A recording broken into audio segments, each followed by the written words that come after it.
The auction block reeked of fear and desperation. Jasmine stood among dozens of other captives, her wrists bound with neural suppressors that kept her weak and compliant. The Varzik slavers had raided her colony ship 3 weeks ago, and now she was just another piece of merchandise in the largest flesh market on Torvin Prime. Lot 247, the auctioneer's translator device crackled. Female, human, prime age, excellent muscle density, recommended for processing.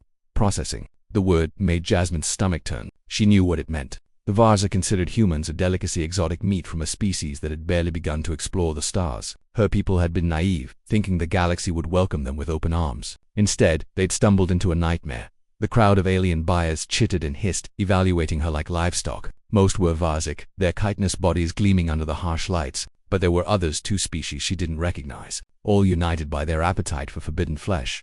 A human stood near the back of the crowd. Jasmine's breath caught. She hadn't seen another human since the raid. This one was tall, broad-shouldered, with dark hair and eyes that burned with barely contained fury. He wore the armor of a freelance trader, but something about the way he carried himself suggested military training. Kevin had been tracking the Varzik slavers for months. His sister had disappeared 2 years ago, taken in a similar raid. He'd never found her, just rumors that she'd been sold to a processing facility on the Outer Rim. He was too late to save her, but he could save others. 500 credits, a Varzik merchant called out. 600, another countered. Jasmine's eyes locked with Kevin's across the crowd. She saw something, their recognition, determination, rage. He gave her the slightest nod. Hold on, his eyes seemed to say. The bidding climbed higher. 700, 800. The Varzik merchants were eager, already discussing which cuts would be most profitable. Jasmine felt bile rise in her throat. 1,000 credits. Kevin's voice cut through the crowd, cold and clear. The Varzik turned to stare at him. The auctioneer's mandibles clicked in confusion. Human bids on human. For what purpose? My business, Kevin replied flatly. 1,000 credits. Clean transaction.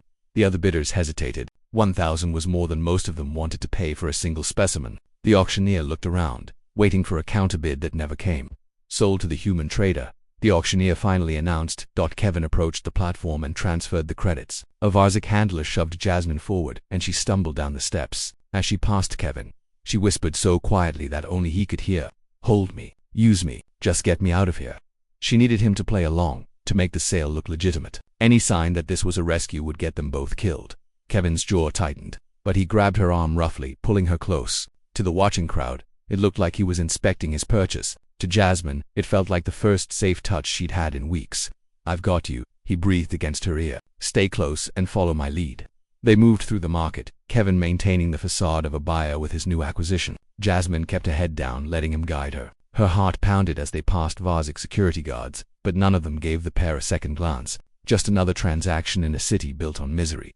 Kevin's ship was docked in the lower B, a modified corvette called the Defiance. As soon as they were inside and the airlock sealed, he removed Jasmine's neural suppressors. She collapsed, gasping as full sensation returned to her limbs. Kevin caught her before she hit the deck. Easy, he said, his voice gentler now. You're safe. I'm Kevin. I'm getting you out of here. Jasmine, she managed. There are others. My people I know. Kevin helped her into the co-pilot seat and began the launch sequence. We're not leaving them behind. But how? See that? Kevin pointed to a schematic on his console. It showed the layout of the auction house, including the holding pens where hundreds more captives waited for their turn on the block. I've been planning this for 6 months. You weren't the only one I came for. You're just the beginning. Jasmine stared at him. That's suicide. There are thousands of Varzik down there. Yeah, Kevin's smile was cold and dangerous, but they're not expecting a human to fight back. The Defiance lifted off, but instead of leaving orbit, Kevin brought the ship around toward the auction house. Jasmine watched in awe as he activated weapons. Systems illegal military-grade plasma cannons that no civilian trader should possess. What are you? Humanity didn't come out here to be prey, Kevin said, his hands steady on the controls. Time to remind the galaxy of that. He opened a channel on all frequencies, broadcasting directly to the auction house and every ship in orbit. This is Kevin Drake of the Human Liberation Front.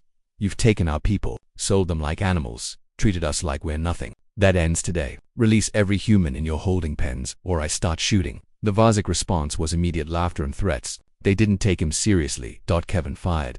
The first plasma bolt turned a Varzik security tower into molten slag. The second and third took out their power generators. Alarms screamed across the facility.